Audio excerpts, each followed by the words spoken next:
The evening was already late when Emma Parker locked the last file cabinet at the community center in Portland.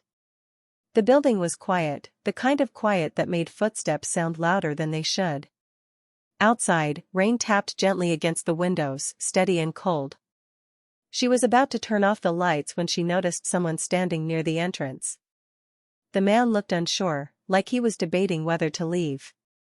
His jacket was thin for the weather, and he kept glancing at the door as if expecting it to close on him at any moment. Emma hesitated, then walked toward him. "Hi," she said calmly. "We're closing soon. Do you need something?" The man straightened, embarrassed. "I'm sorry. I didn't mean to be a problem. I was told I could get help here."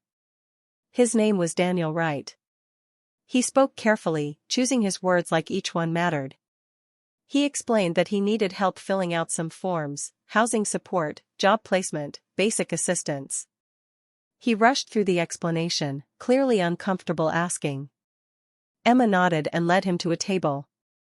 "It won't take long," she said. "Sit down." As she spread the papers out, she noticed his hands shaking slightly. Not from the cold, from nerves. He kept apologizing. For coming late. For taking her time. For needing help at all. Emma asked simple questions and wrote as he answered. He had been laid off from a manufacturing job after the company downsized. His savings had disappeared faster than he expected. His daughter lived with her mother in Seattle, and that distance weighed heavily on him. "I used to have things figured out," Daniel said quietly, staring at the form. "Now I can't even plan a week ahead." Emma didn't respond right away. She had heard similar words before, but the way he said them felt raw, like he hadn't practiced pretending everything was fine. "You're still here," she said. "That counts for something." Daniel looked at her, surprised. They worked quickly. The forms were finished sooner than expected. Still, neither of them rushed to stand up. The silence between them felt heavy but not uncomfortable.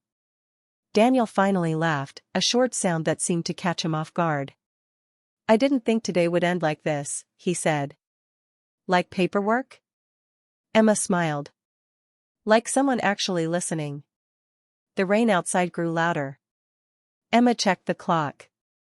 She was officially off duty, but she didn't feel annoyed. She felt curious. When Daniel stood to leave, he hesitated again, the same way he had at the door. "Thank you," he said. "I know this is your job, but it didn't feel like just that." Emma met his eyes. "Everyone needs help sometimes." He nodded, then walked out into the rain. Emma watched through the window as he pulled his jacket tighter and disappeared into the dark street. She told herself it was just another case, just another face she might never see again. But as she turned off the lights and locked the door, a strange thought stayed with her.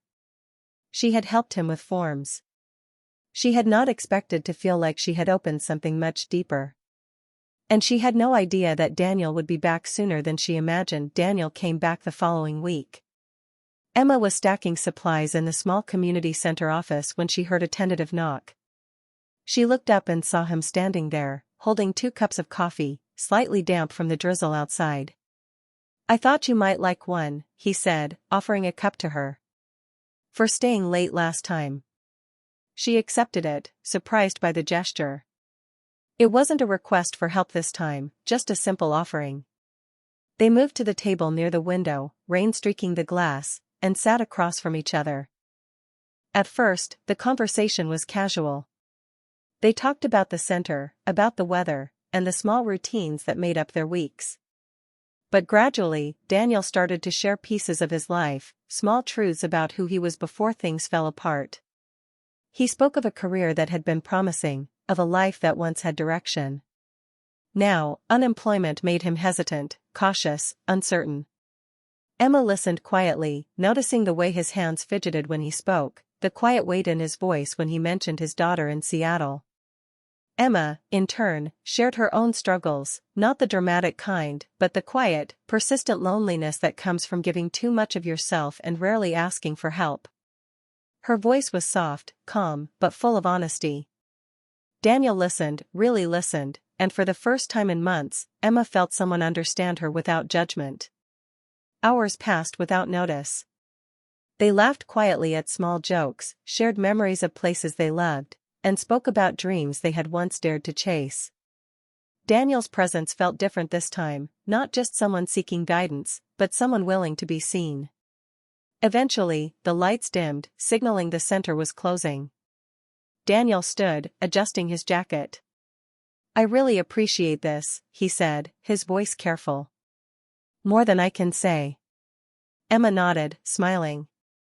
"I'm glad I could help."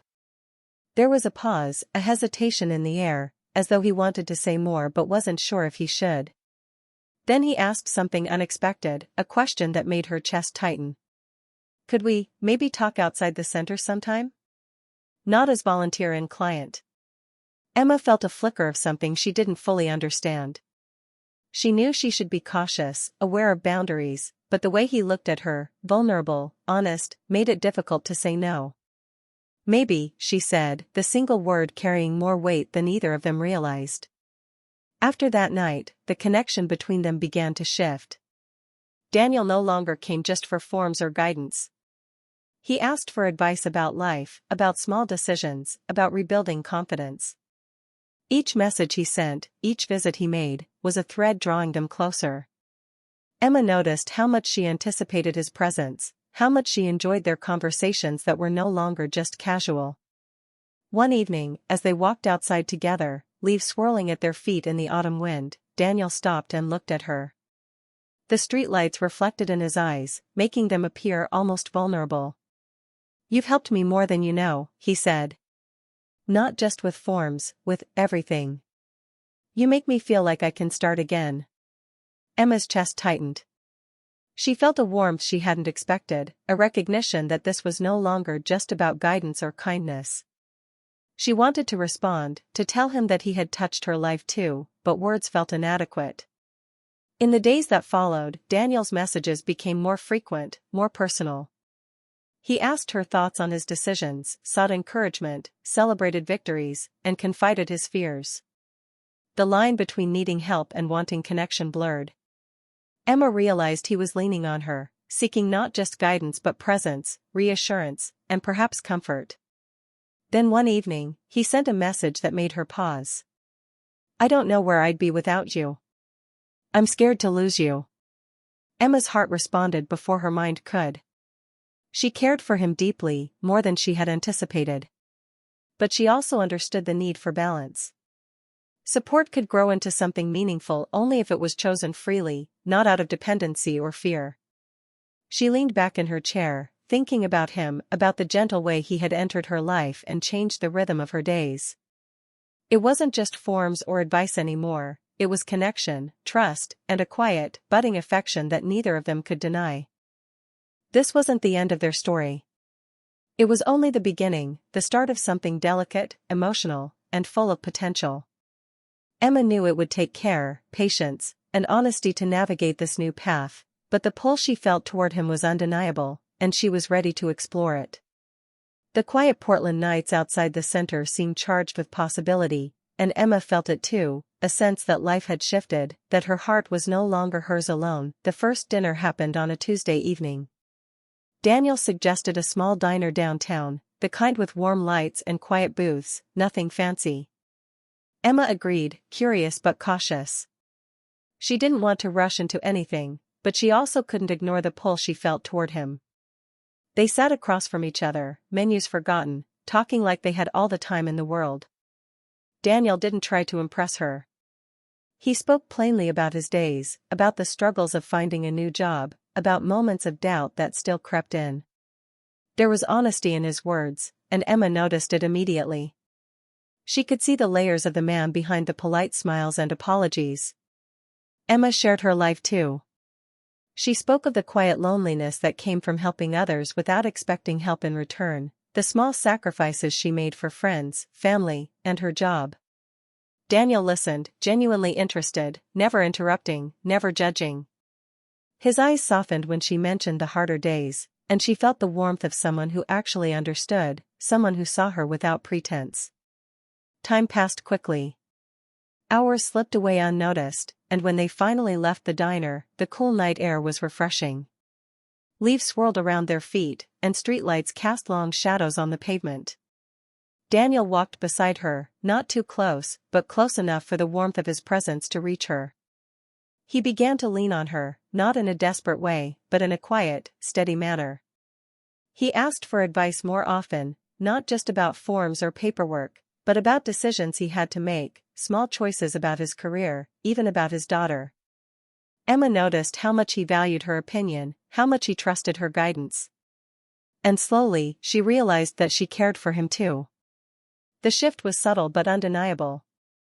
One evening, after weeks of growing closeness, Daniel stopped walking mid-block. He looked down at the wet pavement, then back at her, his expression serious and slightly vulnerable. "You've helped me more than you know," he said. "Not just with forms or advice. You've reminded me that I can start again, that I'm worth trying for." Emma's chest tightened. She wanted to tell him the same, but the words stuck in her throat. She understood now why people said love was complicated. It wasn't just feeling, it was timing, choices, balance. She cared for him, that was certain. But she wanted this to be real, something healthy, something chosen freely. Daniel's texts and calls became more frequent. He checked in with her during the day, not in a needy way, but in a way that made her feel important. He shared victories, small and large, and sought encouragement when confidence faltered. Emma noticed how much her heart responded, how much she anticipated hearing from him, how much space in her thoughts he now occupied. One night, after a long pause between messages, Daniel sent something that made her stop scrolling. "I don't know where I'd be without you. I'm scared to lose you." Her heart raced. She felt warmth, tenderness, and an ache she hadn't expected. She wanted to respond with equal honesty, but she also recognized the delicate line between affection and dependency. She cared for him deeply, yes, but she needed to be sure that their connection was mutual and intentional, not just a response to loneliness or fear. Over the next few days, Emma thought about him constantly. She remembered the way he looked when he laughed quietly at something small, the way his voice softened when he talked about his daughter, the way he seemed to trust her without reservation. It wasn't just attraction, it was connection, respect, and understanding, the kind that slowly grows from shared moments and vulnerability. Daniel had crossed a line from needing help to wanting companionship, from seeking guidance to seeking her presence. Emma realized she wanted him too, but she wanted it to be chosen, not demanded by circumstance. She understood that love, even in its quietest form, required patience and care. That night, she closed her eyes thinking about him and smiled. Their story wasn't finished, it was only unfolding. The nights in Portland felt alive with possibility, charged with something neither of them could ignore. Emma felt it deep in her chest, this connection, fragile and new, had the potential to become something meaningful, but only if they walked carefully, honestly, and together. And for the first time in months, she allowed herself to imagine a future where Daniel wasn't just someone she helped, but someone she chose. The days that followed Daniel's confession were quiet. Emma felt a mixture of excitement and caution, her heart pulled in two directions at once. She knew she cared for him, but she also understood the importance of balance. She needed clarity, honesty, and mutual choice. Finally, she decided to ask for space. Not to push him away, but to make sure their connection wasn't built on need alone. She sent a simple message: "I need a little time to think. Can we meet soon and talk?" Daniel didn't respond immediately. Days passed, and each moment felt heavier than the last. Emma kept herself busy at the center, but her thoughts wandered. She remembered the way he had looked at her, the quiet laughter they shared, the honesty in his voice. She realized just how much his presence had become part of her life. Then, one evening, Daniel reached out. "Can we talk?" His words were short but carried weight. They agreed to meet by the river walk, where the city lights reflected on the moving water and leaves floated like tiny boats. The air was crisp, carrying the scent of autumn rain. When Emma arrived, Daniel was already there, leaning lightly against the railing. He looked steadier, more certain, as if the days apart had allowed him to gather himself. He greeted her with a small smile, and she felt her tension ease. "I had to face something," he said quietly. "I realized I was asking you to fill a space I needed to fill myself. That wasn't fair to either of us." Emma nodded, her chest tightening with relief. She had worried that he might not understand, that his need for support could overshadow his feelings. But now, standing there under the dim street lights, she saw honesty in his eyes. "I still want you," he continued, "but only if it's because we choose each other, not because I'm broken, not because I need someone to lean on." Emma felt tears rise, but they were not of sadness. They were relief, hope, and a quiet joy. She reached for his hand, and when he took it without hesitation, it felt equal, two people choosing each other freely, not out of necessity. They talked for hours, walking along the river, sharing fears, hopes, and dreams. Daniel spoke about rebuilding his career, his desire to be the kind of father his daughter could admire, and the mistakes he had made along the way. Emma shared her own experiences, her doubts, her longing for a connection that was honest and mutual. The conversation didn't erase their past struggles, but it created a foundation. A space where care, trust, and respect could grow. Emma realized that helping someone rise didn't always mean being the one to lift them, it sometimes meant stepping back, allowing them to stand on their own, and choosing to walk together afterward. As the night deepened, they paused on a small bridge, looking at the water reflecting the city lights. Daniel turned to her, his expression soft. "I've never been this sure of anything," he admitted. "But I know I want to be with you, and I want it to be right. With honesty, with patience, with care." Emma smiled, feeling the same certainty. She didn't need grand declarations or promises. She needed intention, mutual choice, and the willingness to grow together. And in that moment, she felt it, the quiet, steady pull of a connection that was real, mature, and deeply emotional. They left the bridge hand in hand, not rushing, not speaking unnecessarily, just letting the shared silence carry them forward. The city around them felt alive, but calmer somehow, as if it too acknowledged the beginning of something genuine. Over the next days and weeks, their bond deepened. Daniel became more confident, Emma more open, and together they discovered a rhythm that balanced support with independence. Their story wasn't perfect, life never was. But it was theirs, chosen freely, built on honesty and mutual respect. Emma realized that love could grow quietly, carefully, without urgency or force. It could be dramatic in emotion but gentle in expression. And sometimes, the most romantic moments weren't loud, they were in the small gestures, the shared conversations, the decision to choose each other every day. By the time autumn faded into early winter, Emma and Daniel had built something fragile yet strong, emotional yet grounded. Their story didn't end with certainty, but with intention.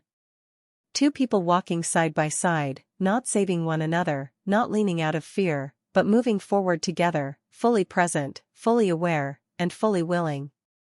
And in that quiet, chosen connection, Emma understood the true meaning of love. It wasn't rescue, it wasn't dependency, it was choice, care, and the willingness to grow together through every twist and turn life offered.